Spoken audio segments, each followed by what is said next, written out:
Hello everyone, welcome to my channel. Please subscribe and keep watching more details. Todd and Julie Chrisley talk their first interaction with each other. Todd and Julie Chrisley have talked about their first interaction with each other since getting released from federal prison. Fans have had a lot of questions about the situation. Was it weird? Was it awkward? There is a lot that people were wondering about the first time they reconnected. However, Todd and Julie have clarified the answers to fans' questions. There is a lot to unfold and uncover. Keep reading to find out more about this situation. Todd and Julie Chrisley spent a lot of time away.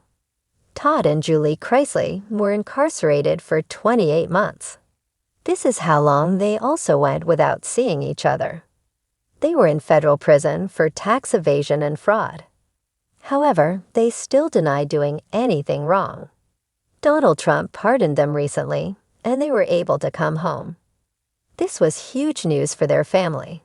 Savannah had to take custody of her younger siblings, Grayson and Chloe. It was hard on everyone, not just Todd and Julie. Fans were glad to see that they were back home. Now the two are doing interviews and talking about everything fans have been wondering. The Chrisleys are working on putting their lives back together after their reputation was burned to the ground. They talk about their first interaction post-prison. Todd and Julie Chrisley have talked about their first interaction post-prison. Fans were wondering if it was weird or awkward. Julie claimed it was not at all. Todd then added, "People loved his answer, and the two seemed to be just as in love as they were before." It seems as though the interaction between the two was not weird, nor was it awkward. Todd knew he was coming home to Julie. It was just a matter of when. Todd was continuously thinking of her, and she was doing the same. However, they both admitted that they had changed, although they are glad that they did. It was a warm southern evening in South Carolina, the kind where the scent of magnolias danced on the air and the cicadas hummed their summer lullaby. The year was 1995, and Todd Chrisley, sharp-tongued, suit-wearing, and unapologetically confident, was attending a charity auction hosted at a local country club. He wasn't looking for love. If anything, he was looking for the best angle to flip a property. Julie Hughes, on the other hand, had been dragged to the event by a coworker who promised a good time, free wine, and decent men with money. She didn't care about any of that. She had her eyes on her career and a heart guarded by years of watching friends fall for the wrong guys. But fate, as always, had its own sense of humor. "We didn't exactly meet like a fairy tale," Julie said in a recent, exclusive tell-all with Southern Charm Weekly. "I was standing near the shrimp cocktail station, and Todd comes strolling up in this ridiculously pressed white suit, like he was auditioning for a Miami Vice reboot.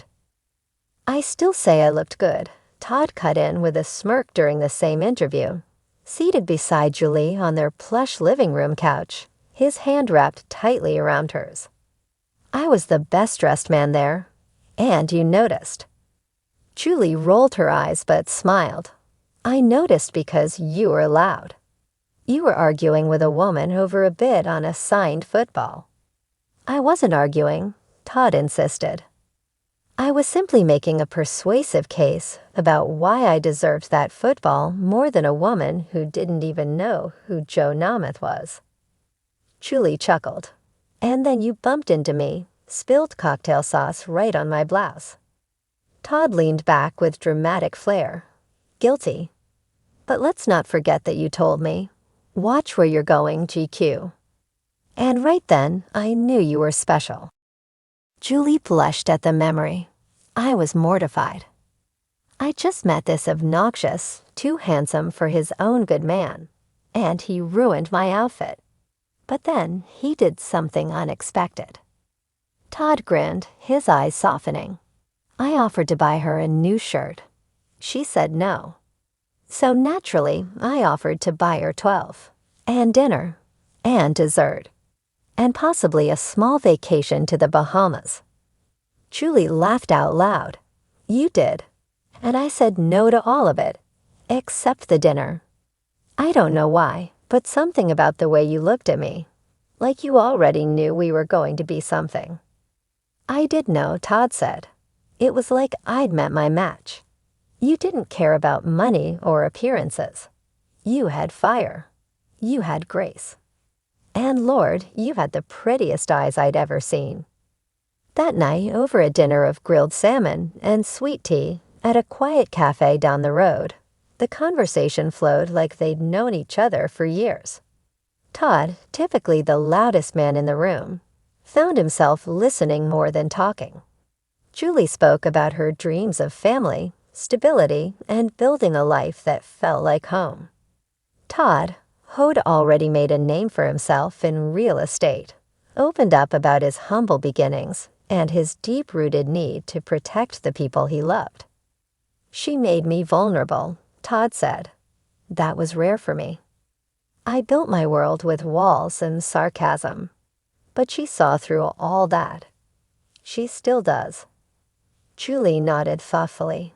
You were exhausting at first, she admitted, teasing. But you were also kind.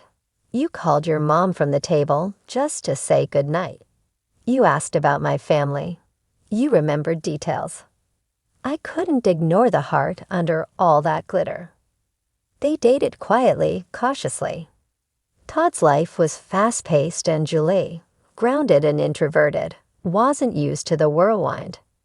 But in each other, they found balance. He taught her how to dream bigger. She taught him how to slow down and breathe.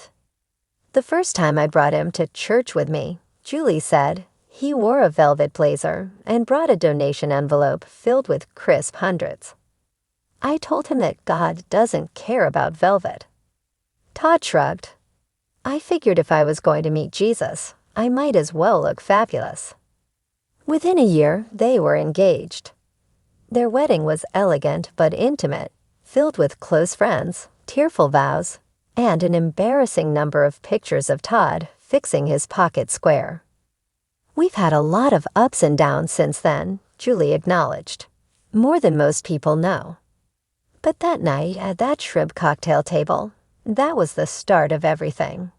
That's where I saw the man behind the show.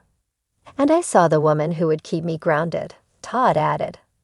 When the world got noisy, when life got chaotic, even in prison, even in heartbreak, Julie's always been the quiet voice in my storm. They sat silently for a moment, the weight of the years between them settling like warm sunlight on their shoulders. In a world that had turned their lives upside down, from reality TV stardom to public scandals to time behind bars, this moment felt like home. If I could go back, Todd said quietly, to that first moment by the shrimp, I wouldn't change a thing. Except maybe not ruining your blouse. Julie smiled. No, I'm glad you did. You were impossible to forget. And you were impossible not to fall in love with, he said. And with that, the Southern power couple, flawed, fierce, and forever entwined, closed another chapter of their story, a tale rooted in unlikely beginnings and enduring love. Because sometimes all it takes is a shrimp cocktail and a spilled drink to start forever.